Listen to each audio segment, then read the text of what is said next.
siya ay 75 sa T1 na pagtikit. Hello guys! So sorry kung masyado na kayong haggard. Kasi kakauwi ko lang and joke lang.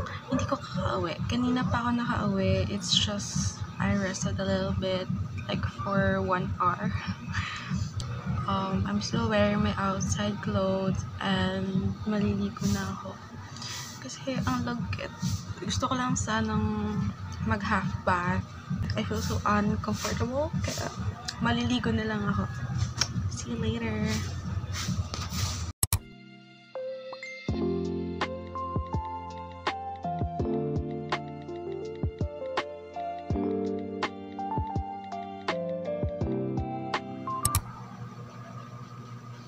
Tinatamad akong tapusin yung gagawin ko ngayon. I'm actually starting our first activity on general physics and tapos meron pang general chemistry, a lot of it. I don't really know kasi if I don't like the subject, I'm not really willing to do it sooner. Salita ako ng salita, hindi pala naka-play. A banana bread from my mom. She went here to pick up my sister, so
hi guys! So, another day. So, today is Friday and pero ayun kasi pagkagising ko very unproductive and isa pa nawala kasi nag-blackout yung electricity so hindi ko natuloy kasi lowbat din yung laptop ko.